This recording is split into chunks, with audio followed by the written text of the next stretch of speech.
Assalamualaikum warahmatullahi wabarakatuh. Perkenalkan nama saya Jian Salsabila Putri. Di sini saya akan menjelaskan mengenai efisiensi konsumen dan produsen. Apa itu efisiensi? Efisiensi adalah salah satu cara untuk menilai efisiensi.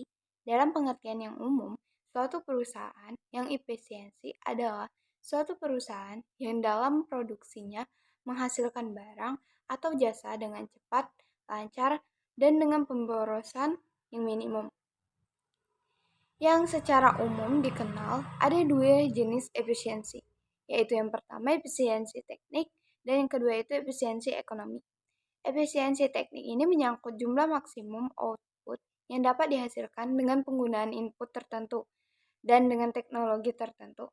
Sedangkan efisiensi ekonomi timbul bila input dimanfaatkan sedemikian rupa sehingga suatu tingkat output diproduksi dengan biaya yang lebih rendah dari yang lainnya. Peningkatan efisiensi ini terjadi bila output yang ada atau tingkat output dihasilkan dengan biaya yang lebih rendah atau tidak seperti efisiensi teknik atau teknologi efisiensi ekonomi yang memungkinkan membandingkan proses produksi yang berbeda. Di samping kedua jenis efisiensi tersebut, dalam ilmu ekonomi, khususnya organisasi industri, dikenal juga istilah X-efisiensi. Yang istilah ini pertama kali dikemukakan oleh Leibniz pada tahun 1966. X-efisiensi dapat dijelaskan dengan menggunakan kurva transformasi. Apabila suatu perusahaan beroperasi pada tepat atau kurva transportasi, maka dikatakan X-efisiensi. Tetapi, jika terjadi bukan pada kurva transformasi, misalnya nih, terjadi di bawahnya, maka dikatakan X-inefisiensi. Dan ini pada umumnya terjadi pada struktur pasar monopoli. Ukuran-ukuran efisiensi di atas dalam ilmu ekonomi juga dikenal beberapa ukuran efisiensi yang lain, seperti efisiensi alokatif atau alokatif efisiensi, efisiensi statistik, dan efisiensi dinamik. Seperti konsep nih, efisiensi alokatif dikembangkan dalam kerangka analisis keseimbangan umum atau General Equilibrium Analysis atau GEA. Menurut konsep GEA, sistem pasar yang kompetitif akan mengakibatkan alokasi yang optimal dari sumber daya dan distribusi pendapatan. Efisiensi statistik menunjukkan efisiensi dalam produksi dan alokasi sumber daya dengan tingkat teknologi tertentu. Sedangkan efisiensi dinamis tergantung pada perubahan teknologinya. Yang selanjutnya itu adalah surplus konsumen dan surplus produsen. Apa itu surplus konsumen?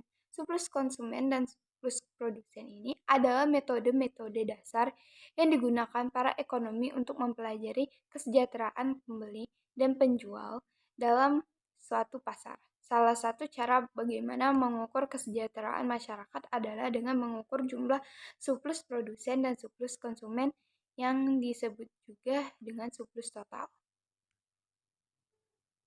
Selanjutnya itu surplus konsumen. Apa sih surplus konsumen?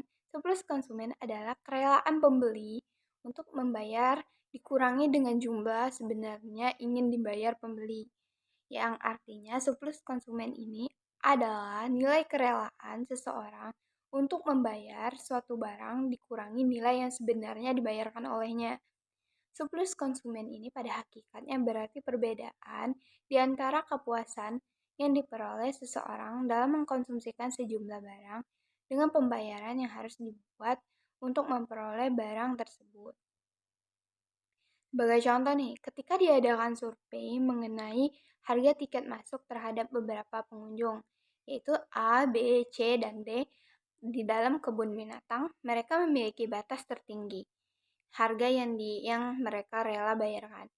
Seperti dalam tabel berikut ini, yaitu apabila ternyata harga tiket masuk kebun binatang itu ditetapkan harga 8.000, maka dapat dikatakan bahwa C dan D tidak dapat mendapatkan tiket masuk ke Kebun Raya Bogor karena kerelaan harga membayar keduanya berada di bawah harga yang ditetapkan. Apa keuntungan A dari penetapan harga tiket sebesar 8.000 ini? A telah mendapatkan tawaran yang menguntungkan karena ia rela membayar 10.000 untuk harga tiket masuk kebun binatang. Tetapi A hanya perlu membayar sebesar 8.000. Maka surplus konsumen A adalah Rp 22.000 yang diperoleh dari 10.000 dikurang 8.000 tadi, yaitu nilai kerelaan seseorang yang A untuk membayar satu barang dikurangi nilai yang sebenarnya dibayarkan oleh orang itu. Surplus konsumen merupakan suatu ukuran keuntungan pembeli atau konsumen yang berpartisipasi dalam suatu pasar. Pada contoh yang di atas itu, yaitu A menerima keuntungan senilai 2.000 dengan berpartisipasi dalam menikmati kebun binatang. Sementara B, C, dan D tidak mendapatkan surplus konsumen karena mereka tidak dapat berpartisipasi dalam menikmati kebun binatang dan tidak membayar apa-apa. Selanjutnya itu karena kurva permintaan mencerminkan sebuah kerelaan untuk membayar, kita dapat menggunakan kurva permintaan untuk mengukur surplus konsumen seperti gambar yang ada di bawah ini. Luas daerah di bawah adalah kurva permintaan, sedangkan di atas garis adalah harga ukuran surplus konsumen. Dalam suatu pasar, karena pembeli selalu ingin membayar lebih rendah untuk barang-barang yang mereka beli, harga yang lebih rendah tentunya akan lebih menyejahterakan mereka. Sekarang perhatikan nih kurva berikut, yaitu di mana yang A itu surplus konsumen pada harga P1 dan B itu surplus konsumen pada harga P2. Contohnya nih, menunjukkan dalam gambar tersebut menunjukkan bagaimana harga mempengaruhi surplus konsumen. Yang jika harga yang terjadi di P1, maka surplus konsumen sebesar segitiga ABC. Jika harga kemudian turun menjadi P2, maka surplus konsumennya adalah luas segitiga ADF. Peningkatan surplus konsumen terkait dengan penurunannya harga adalah luas dari daerah BCFD. Peningkatan surplus konsumen terdiri dari dua bagian nih. Yang pertama, para pembeli yang telah membeli sebanyak Q1 pada harga P1 menjadi lebih sejahtera. Karena sekarang mereka membayar jadi lebih sedikit. Peningkatan surplus konsumen dari pembeli lama-lama ini berasal dari berkurangnya jumlah yang mereka bayarkan. Besarnya sama dengan luas daerah BCD. Yang kedua itu beberapa pembeli baru masuk ke pasar karena sekarang mereka rela membayar barang tersebut ada harga yang lebih rendah. Hasilnya jumlah permintaan meningkat dari Q1 ke Q2. Surplus konsumen dari pendatang baru ini adalah luas segitiga CEF. Selanjutnya, dari penjelasan yang ada tadi dapat disimpulkan bahwa besarnya surplus konsumen dapat diukur apabila orang yang melakukan evaluasi proyek mampu menghitung bentuk kurva permintaan secara tepat. Untuk proyek-proyek besar, perubahan surplus konsumen merupakan ukuran yang paling tepat untuk mengukur perubahan kesejahteraan masyarakat dan bukan hanya sekedar nilai total hasil dari suatu proyek. Tujuan dalam pengembangan konsep surplus konsumen ini adalah untuk membuat penilaian normatif beberapa besar diinginkannya hasil yang terjadi di pasar. Apakah surplus konsumen merupakan ukuran atau pendekatan yang baik untuk mengukur kesejahteraan ekonomi? Misalnya saja nih, jika Anda seorang pembuat kebijakan yang mencoba merancang suatu sistem ekonomi yang baik, apakah Anda akan memperhatikan berapa besarnya nilai surplus konsumen Anda?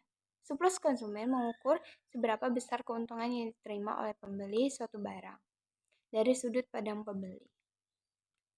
Oleh karena itu, surplus konsumen adalah perangkat yang baik untuk mengukur kesejahteraan ekonomi yang pembuat keputusannya menghargai pilihan-pilihan konsumen. Kecuali pada beberapa keadaan nih, jika konsumen seorang pecandu.